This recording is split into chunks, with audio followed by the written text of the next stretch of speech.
आम्रपाली और महात्मा बुद्ध। आम्रपाली बौद्ध काल में वैशाली के वृज्रसेन की इतिहास प्रसिद्ध लिच्छवी राजनृत्यांगना थी। इनका एक नाम अम्पली या अम्पालिका भी है। आम्रपाली अत्यंत सुंदर थी और कहते हैं जो भी उसे एक बार देख लेता वह उस पर मुग्ध हो जाता था।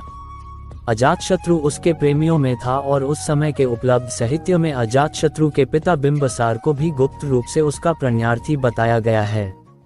आम्रपाली को लेकर भारतीय भाषाओं में बहुत से काव्य, नाटक और उपन्यास लिखे गए हैं। एक बार की बात है, महात्मा बुद्ध अपने शिष्यों के साथ घूमते हुए वैशाली नगरी में पहुंचे। वैशाली को उस समय 16 महाजनपदों में एक महत्वपूर्ण जनपद माना जाता था, जिसकी ख्याति दूर दूर तक फैली हुई थी। यह नगरी परम वैभवशाली और हर तरफ से संपन्न थी।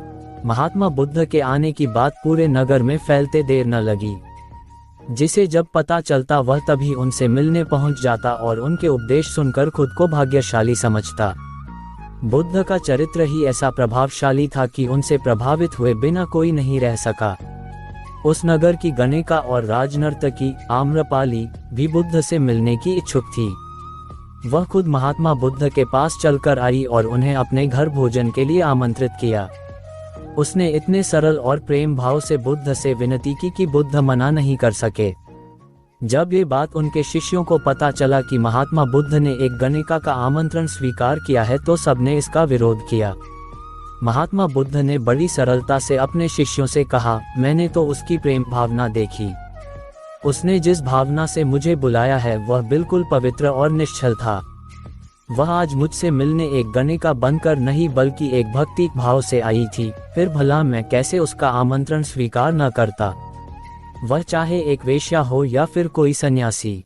यथासमय बुद्ध आम्रपाली के घर भोजन के लिए गए।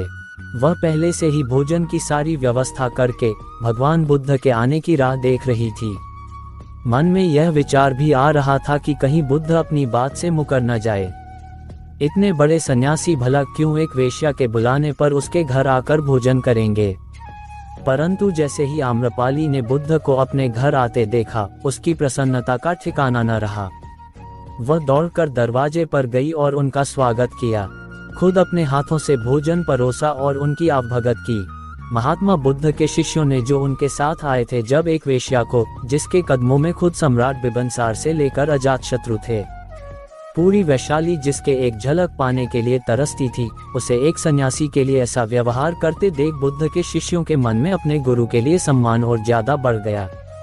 आम्रपाली ने महात्मा बुद्ध के व्यक्तित्व के बारे में जैसा सुना था, उनसे मिलने के बाद वह उनसे उससे ज्यादा प्रभावित हुई और उसी समय वह बुद्ध की शरण में चली गई। अपनी सारी संपत्ति वह बौद्ध मठ के नाम करके आजीवन भिक्षुणी बन गई।